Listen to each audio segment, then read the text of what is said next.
भक्त बीच सड़क पर बैठे थे और बैठे बैठे भगवान का भजन कर रहे थे, सड़क के बीचों बीच। घटना थोड़ी पुरानी है। कहते हैं उस नगर के राजा की सवारी उधर से गुजर रही थी, और जब राजा की सवारी उधर से गुजर रही थी तो बिल्कुल आगे आगे जो सफाई कर्मी चल रहे थे, उन्होंने चिल्लाते हुए कहा, अबे ओए बाबा हट यहां से, राजा की सवारी आने वाली है, तू सड़क पर बैठा है, उठता है कि झाड़ू की टिकाए।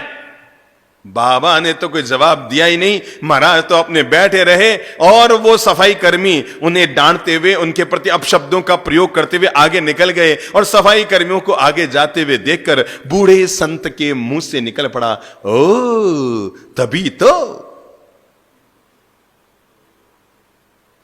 वो सफाई कर्मी आगे बढ़े, उसके पीछे सिपाही आए और उन्होंने भी लठमार की भाषा में कहा, बाबा उड़ जाओ, पीछे राजा की सवारी आ रही है, अरे पकड़ लेंगे तुम्हें और जेल में डाल देंगे, कारागार में डाल देंगे। महाराज उड़ जाओ, यहां से उड़ जाओ, नहीं तो जूते पड़ेंगे, जूते। वो भी आगे चले गए और उन्हें देखकर फिर उस वयोवृद्ध संत के मुंह से निकल पड़ा, ओ तभी तो। थोड़ी देर में राजा की सवारी आती हुई नजर आई। आगे आगे मंत्री चल रहा था व्यवस्था के लिए, तो उसने महाराज के पास आकर कहा, महाराज नमस्कार, मैं आपसे अनुरोध कर रहा हूं, पीछे राजा की सवारी आ रही है, आप थोड़ी सी तकलीफ करके सड़क के किनारे बैठ जाओ, और जब राजा की सवारी निकल जाए तो वापस सड़क पे आके बैठ जाना। अगर आपकी इच्छा है आपको बीच सड़क पे बैठना है, नो प्रॉब्लम, पर आप थोड़ी देर के लिए सड़क के किनारे बैठ जाओ, राजा की सवारी निकल जाए तो बीच में बैठ जाना, कहीं राजा नाराज हो गया तो मुश्किल हो जाएगा आपके। वयोवृद्ध संत ने उसको भी देखा, पूछा तुम कौन हो? कहा मैं इस शहर का मंत्री हूं महाराज, मंत्री हूं। बाबा हट जाओ, किनारे अलग जाओ। संत ने मंत्री को आगे गुजरते देखकर कहा, ओ तभी तो। मंत्री चौंका, ये तभी तो क्या होता है? इतने में राजा की सवारी आ गई। मंत्री ने राजा से कहा, राजन क्षमा करें, हमने इस संत को, वयोवृद्ध संत को 5 बार समझा दिया, हमारे सफाई कर्मियों ने समझा दिया, हमारे सिपाहियों ने समझा दिया, मैंने समझा दिया, ये खिसकने का नाम नहीं ले रहा है, और जो बोले उसको एक ही जवाब दे रहा है, तभी तो तभी तो तभी तो तभी तो। महाराज समझ में नहीं आ रहा है।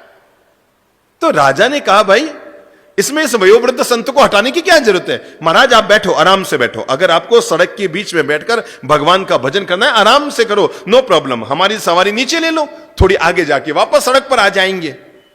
राजा की सवारी यूं नीचे उतरने लगी, कच्चे रास्ते की तरफ जाने लगी, सड़क के नीचे उतरने लगी, और उस वयोवृद्ध संत ने राजा की ओर देखकर कहा, ओ तभी तभी तो। मंत्री ने कहा, महाराज सवारी रोकिए, इस वयोवृद्ध संत का बात समझ में नहीं आ रही है, ये सबको एक ही डोरी से हाँक रहा है। सिपाहियों को कहता है तभी तो, सफाई कर्मचारियों को कहता है तभी तो, मुझे कहा तभी तो, और आपने को कहा तभी तो, इसको पूछे से ही तभी तो का मतलब क्या है? राजा नीचे उतरे, उतर कर वयोवृद्ध संत को प्रणाम करके कहा, महाराज इसका राज क्या है? आपने मुझे भी तभी तो कहा, मेरे मंत्री को तभी तो कहा, मेरे सिपाहियों को तभी तो कहा, और मेरे सफाई कर्मचारियों को तभी तो कहा, तो इसका मतलब क्या है? संत ने कहा, मेरे भाई राजन, ये तभी तो नहीं, ये तो आदमी की पहचान है कि आदमी का मूल व्यक्तित्व क्या है। तुम्हारे सफाई कर्मचारियों को बोलना नहीं आता था, आते ही हो हल्ला चीख चिल्लाहट करने लगे, मुझे कहने लगा उठो यहां से, भगो यहां से। मैं समझ गया इनको बोलना नहीं आता, तभी तो ये जीवन में आगे नहीं बढ़ पाए, केवल यहीं के यहीं रह गए महाराज। और आपके सिपाही आए, वो भी चिल्लाते हुए बोल रहे थे, मुझे तब महसूस हुआ आखिर ये लोग जीवन में आगे क्यों नहीं बढ़ पाए, क्योंकि इनको बोलना नहीं आता। लेकिन मंत्री ने आकर हाथ जोड़कर कहा, महाराज किनारे बैठ जाओ, मैं समझ गया इसको अदब से बोलना आता है, तभी तो इसको ईश्वर ने मंत्री बनाया। लेकिन महाराज